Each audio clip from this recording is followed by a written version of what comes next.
The ice in my water glass clicked against the rim. I almost missed the number because Claire Morgan was making fun of the restaurant playlist. 4.1%.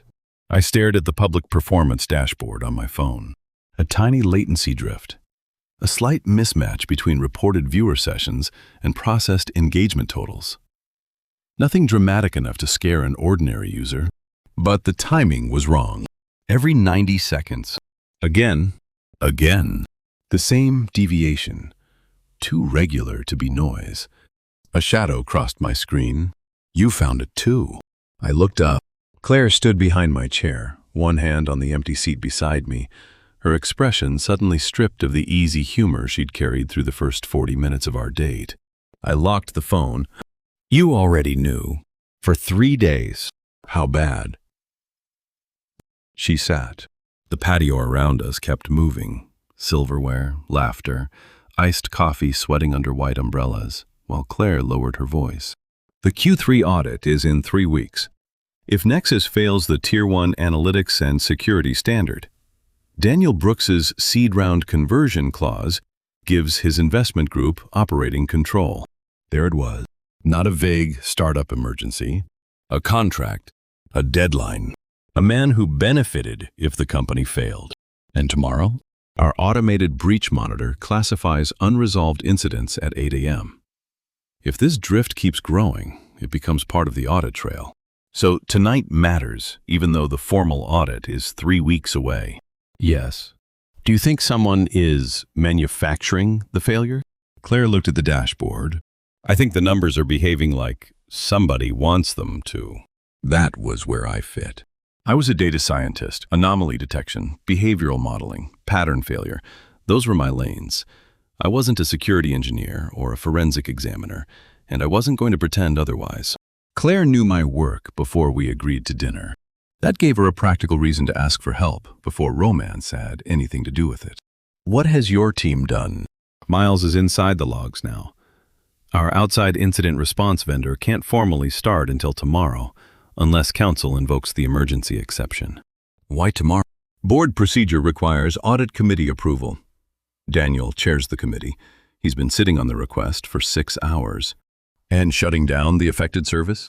We fail the availability requirement. Instead, constraint 1, no easy shutdown. And accusing Daniel? With what? A pattern? Constraint 2, a board complaint might start a process, but it wouldn't stop the audit clock, and a full attribution investigation could take weeks. Claire turned her phone toward me. Miles, duplicated analytics stream confirmed. No attribution. Need authorization for failover.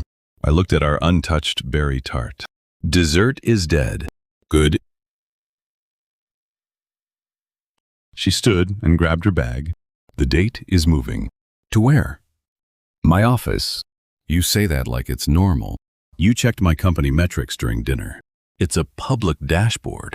That does not make it romantic. Neither does losing operating control. For the first time since I saw the number, Claire smiled. Come on. Data scientist. 20 minutes later, the elevator opened onto Nexus's downtown office.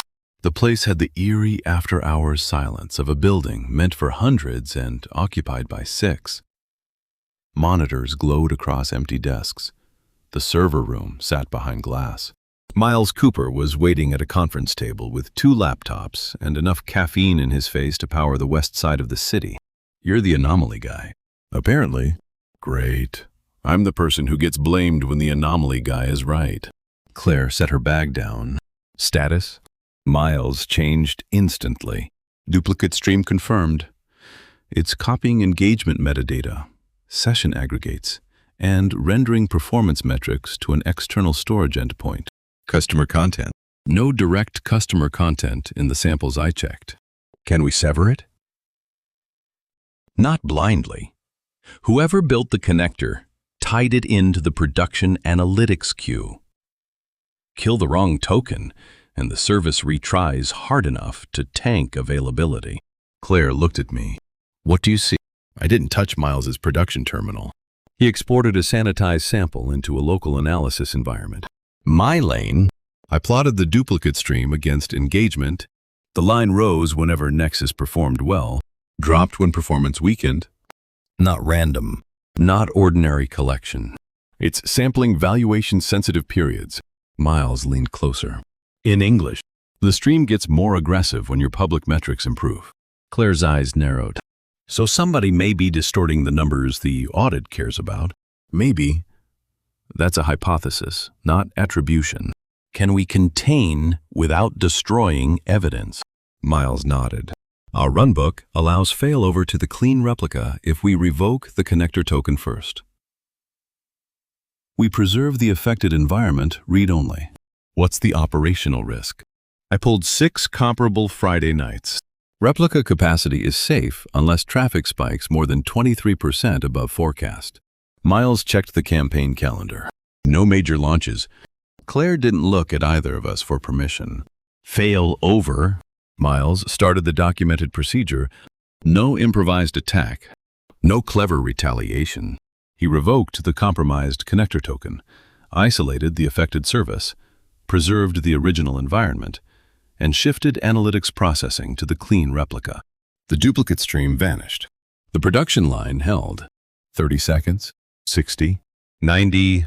The 4% drift began falling. Miles leaned back. I hate everyone. Claire exhaled. Why me? You founded the company. Reasonable. He pointed at me. And he found a statistical sabotage pattern during a date. I'm still unclear why that's socially unacceptable. Miles stared at Claire. Is he always like this? I've known him 3 hours. Long enough. He walked toward the server room. A black coffee appeared beside my hand. Claire had ordered it from the lobby cafe. I looked at her. You remembered. You ordered black at the restaurant. Miles called from across the room. I refuse to be trapped in the middle of whatever this is while someone attacks our analytics pipeline. There is no whatever this is, I said. Wonderful, he replied. Then I imagined the coffee. Claire pushed the cup closer. Drink? I'm working. You've blinked twice in a minute. That seems medically sufficient. Drink? I did. At 1:12 a.m., Priya Nair, joined by video. Nexus Counsel had retained ArcLight response under the emergency provision in the company's incident response agreement. Their examiner, Lena Park, would arrive at 7. Until then, no deleting logs, no resetting systems beyond documented containment, no touching accounts Nexus didn't control, no naming Daniel in internal messages. Claire listened, then said, I want a board conflict memo too. Based on what? Priya asked. Daniel chairs the committee that delayed the incident response approval. His conversion clause benefits if the audit fails. That is a governance conflict, whether he caused the leak or not. Priya nodded. I'll draft it. Claire had stopped pacing. She was building options. At 2, Miles returned with 3 wrapped sandwiches. I found food. Claire checked the label. You remembered mine? You order the same thing every board night. He handed me the last one. No mayonnaise? Miles looked offended. I have standards. For 10 minutes. Nobody said Daniel's name. We ate under the white conference room lights while the clean replica processed traffic. No alarms, no legal theories, no crisis speech, just food, cold coffee, and the first small breath of the night. At 7, Lena arrived. She didn't ask whom we suspected. She asked what Nexus legally controlled. Then she documented the affected environment, captured the relevant logs and configuration, and calculated cryptographic hashes for the preserved copies. Claire asked. The hash proves the logs are authentic. It proves the evidence I analyze later is the same evidence I acquired now. Lena said, It does not prove who caused anything. Claire nodded. What can you tell me today? Containment appears successful. Attribution takes longer. Our breach monitor runs at 8. Miles checked the dashboard. Replica is stable. I ran the variance again. Engagement totals are back inside historical error. Claire opened the incident declaration herself. No minimization. She documented the duplicate stream, the controlled failover, the preserved environment, the independent examiner, and the current operational status. At 7:54, she submitted it. At 8, the automated monitor ran, "Contained incident. No Tier 1 failure." Claire stayed standing until the result appeared. Then she sat. Miles dropped his forehead onto the table. "We live for now," Claire said. "You could react like a person." She looked at me. I lifted both hands. "Wrong department." Claire laughed. Then she pushed a second black coffee toward me. Our date lasted 15 hours. The restaurant portion lasted 42 minutes. That does not count. You asked for precision. I'm beginning to regret that. She looked toward the sunrise between downtown towers. But not yet. By Monday, I was back at my own firm. The emergency was contained. The investigation wasn't. Claire retained me under a narrow analytics scope, approved by Priya and the disinterested directors. My job was simple on paper. Model the manipulated metrics. Identify suspicious timing correlations. Calculate business impact. Explain statistical findings to ArcLight and the board. Miles handled production systems. Lena handled forensic attribution. Priya handled law and governance. Claire handled Nexus. That separation mattered. It also gave me a front row seat to the way Claire worked when nobody was cornering her. Fast, but not reckless. In week 1, Daniel delayed the board conflict meeting. Claire answered by circulating the seed round clause, audit charter, and her own incident disclosure through Priya to every disinterested director. No accusation. No panic. Documents. Then she held Monday operations exactly on schedule. I watched through the glass while she renegotiated a cloud rate extension, cut 2 non-essential marketing projects, and protected payroll. 40 minutes later, she entered the analytics room. How bad is the valuation effect? I turned the screen. If the distorted engagement totals ran through audit week, trailing performance could fall roughly 11%. Daniel's conversion price references trailing performance. Yes, so the leak could hurt me twice. Audit risk and lower valuation. Yes, she took out her tablet, built a board model. Clean. No attribution language. Confidence interval. I know. Methodology appendix. Adrian. Yes? I know. I stopped. Claire's mouth curved. Good calibration. That evening, my stylus stopped registering pressure. I threw it on the desk. Claire opened a drawer and placed an identical replacement beside my laptop.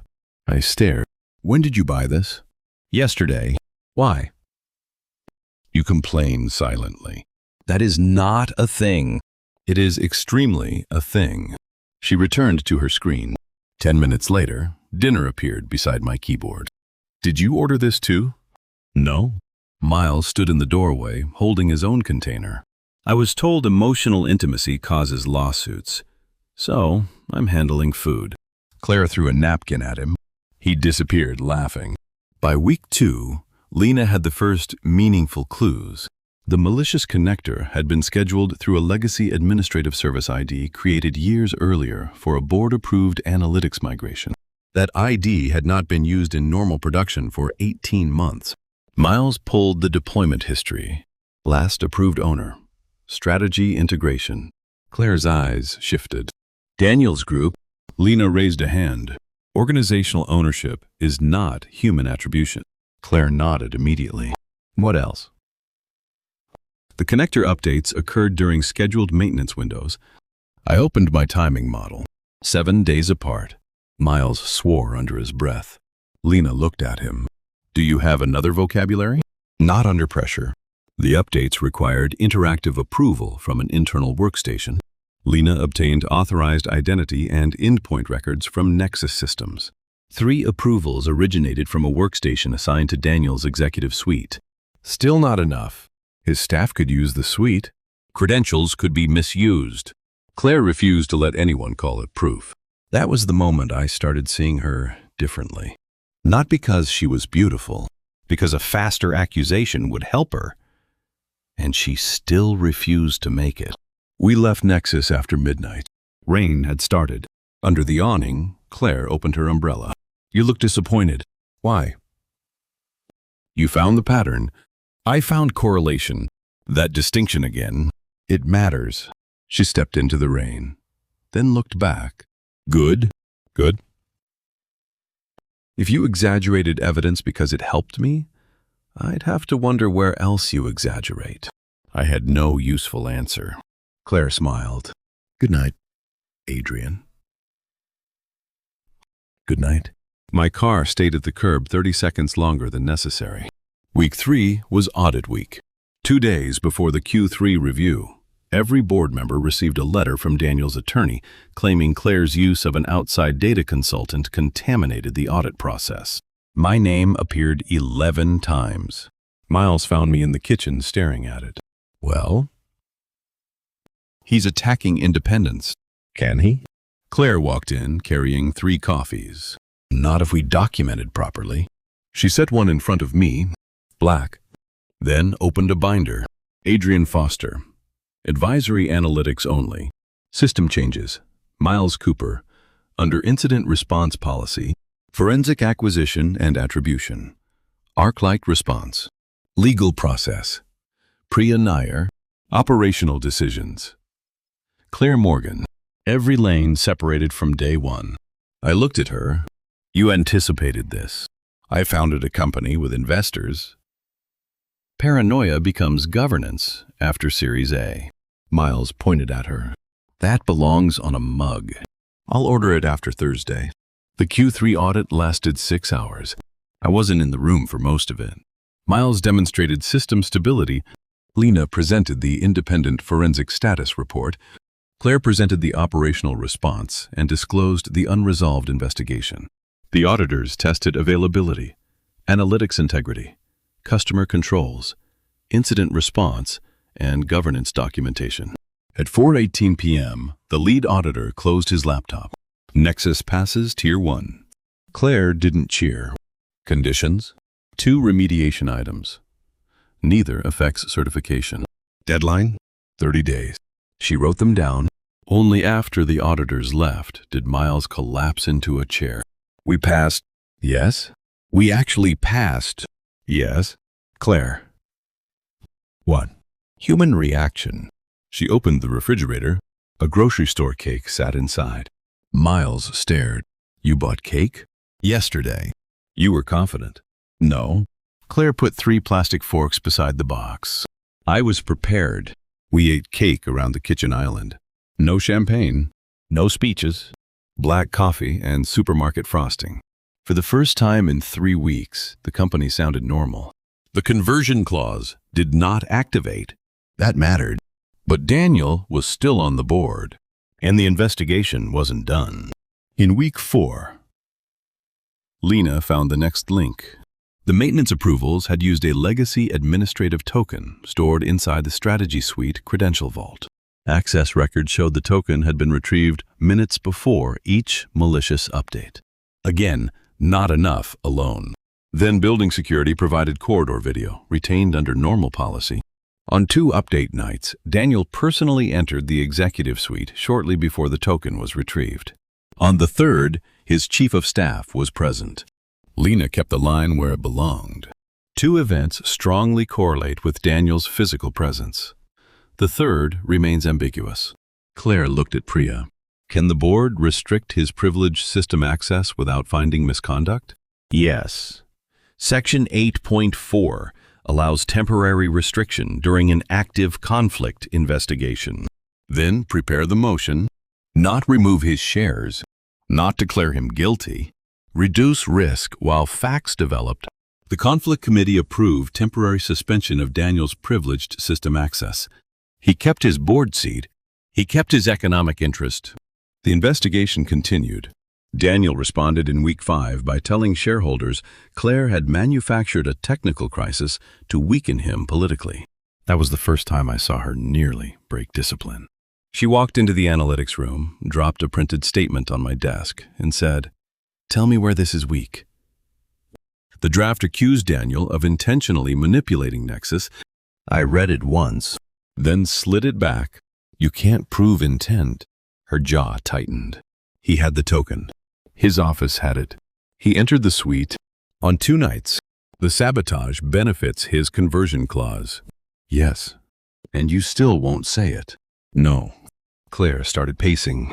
He is telling shareholders I staged this. I know. He is telling reporters I corrupted the audit. I know. This is my company. I know. She stopped. Then help me fight. I am. This does not feel like fighting. I opened the board impact model. Here is what we can prove. Malicious connector appears. Audit failure benefits Daniel. Legacy token retrieved from his suite. Physical presence on 2 update nights. Metric suppression lowers conversion valuation. Then the final box. Intent. Blank. The workstation fan hummed between us. Claire stared at that blank space. Then she took the printed statement, tore it in half. Again, what do we say? Nothing beyond evidence. She sat, opened a new document. I did not write it for her. 20 minutes later, Nexus completed the Q3 audit successfully. An independent investigation into unauthorized analytics activity remains active. Privileged system access has been restricted under established governance procedures. The company will not speculate beyond verified findings. Claire read it once, then hit send. That was trust, not agreeing with me, choosing the slower path when the faster one would feel better. Miles entered with takeout noodles and looked at the shredded pages. Bad meeting? Claire took the bag. No. I looked at her. She looked back. Useful meeting. Miles handed me chopsticks. You two are becoming disturbing. By the end of week 5, Claire had stabilized the company. Payroll covered. Audit passed. Customers retained.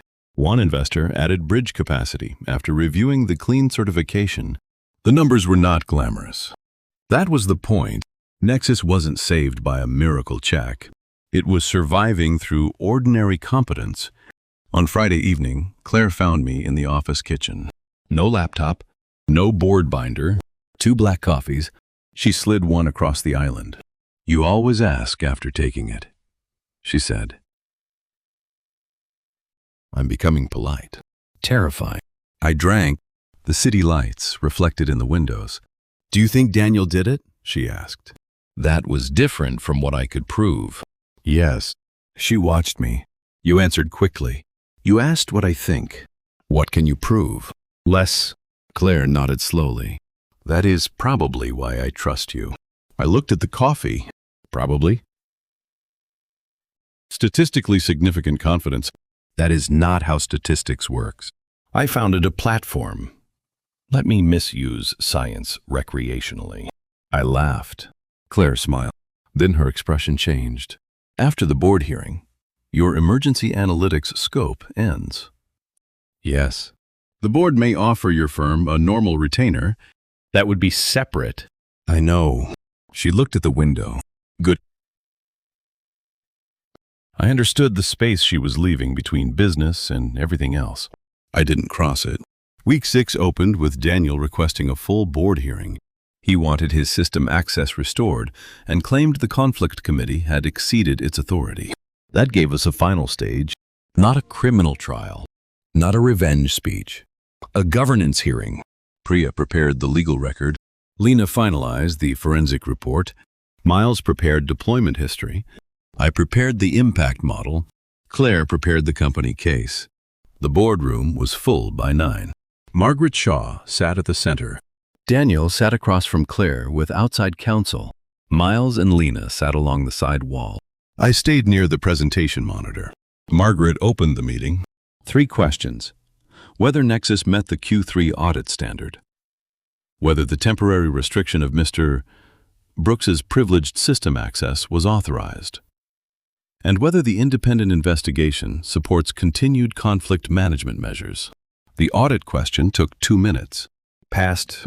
Certified. Conversion condition not triggered. Then Lena walked through the evidence. Malicious connector. Legacy admin service ID. Maintenance windows. Token retrieval from the strategy suite vault. Workstation approvals. Building access records. Corridor video. Daniel's physical presence on 2 update nights. Ambiguous third event. No single clue treated as magic. Daniel's attorney leaned forward. Could another person have used the token? Yes. Lena said. Daniel relaxed slightly. Then she continued. But on 2 dates, the token was retrieved and used from a workstation in the executive suite within minutes of Mr. Brooks entering that suite. Correlation.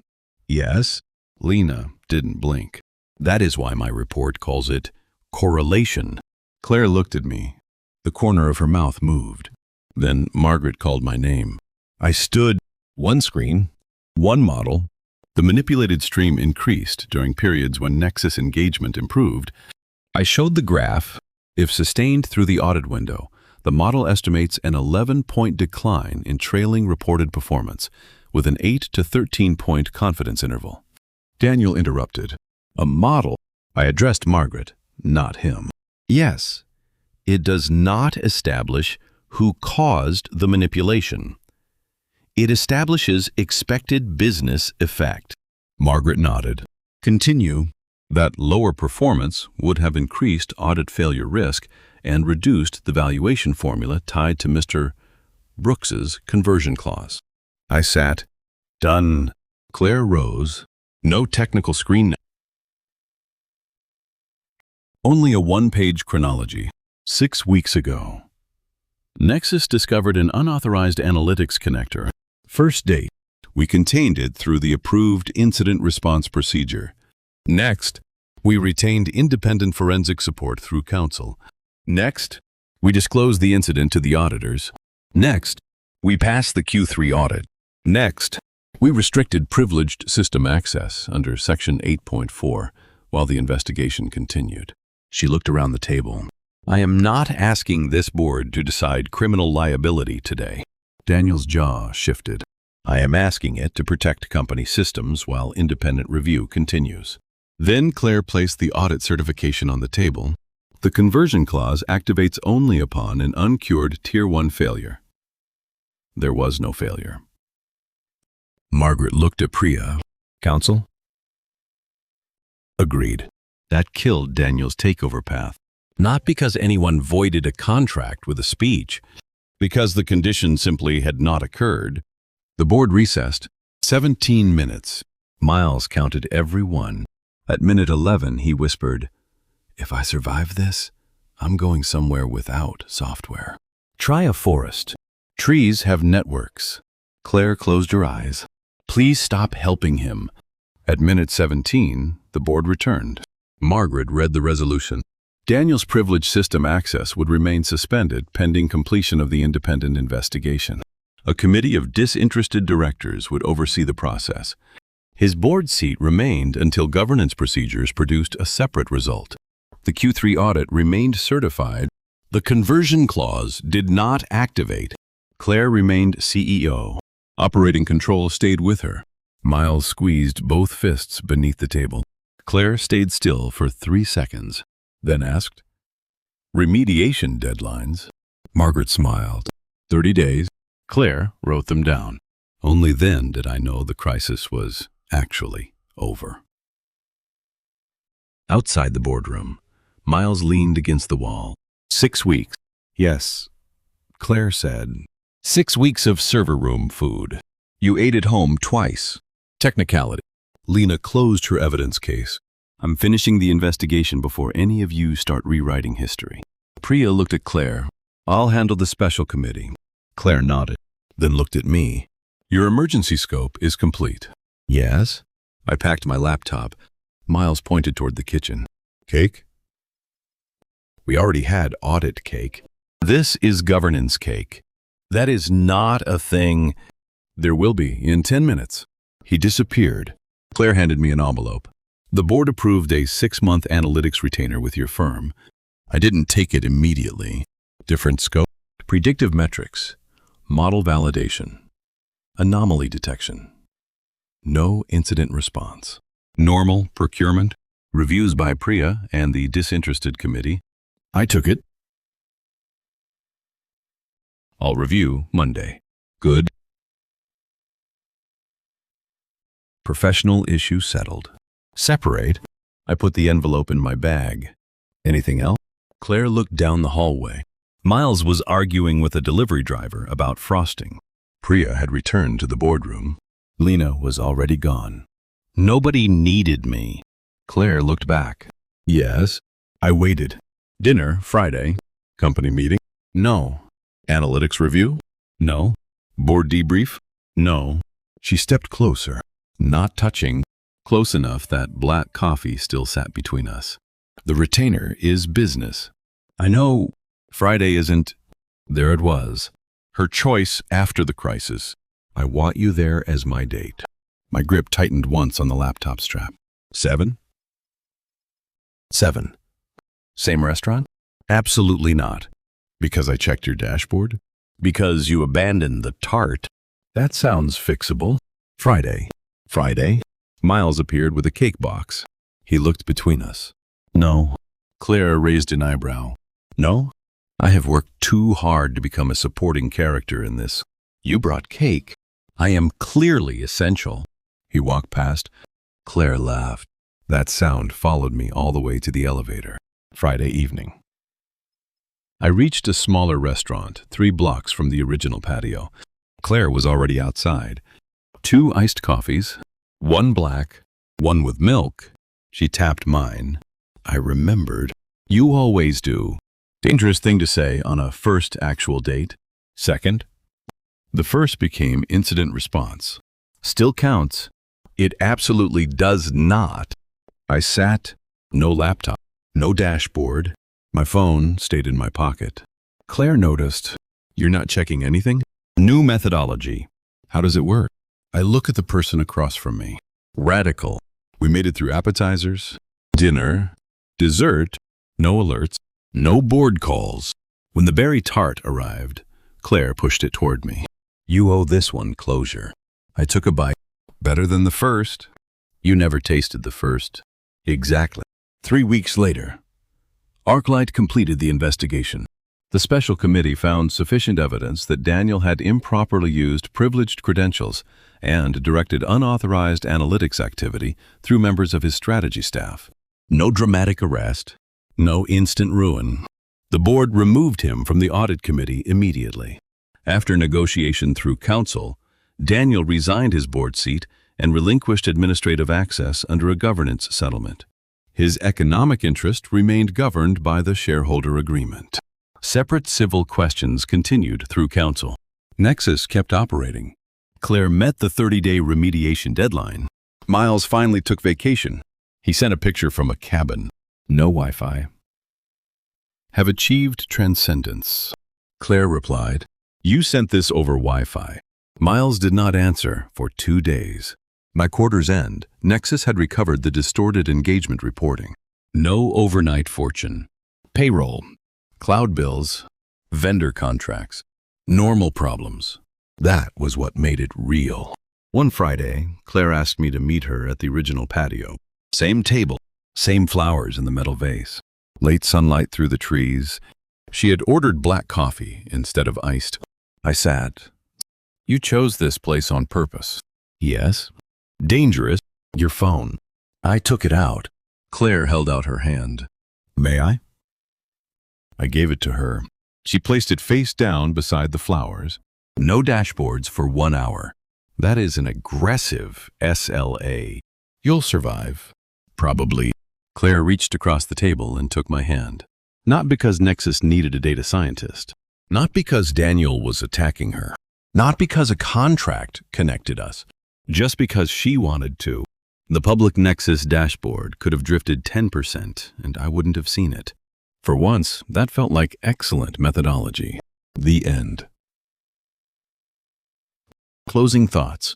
What stayed with me wasn't the dashboard or the board hearing. It was that after Claire had her company back and no metric left for me to fix, she still put Friday on my calendar. The green flag was simple: competence, honest limits, and trusting each other enough not to overstep. Please like and subscribe so we can share more stories like this.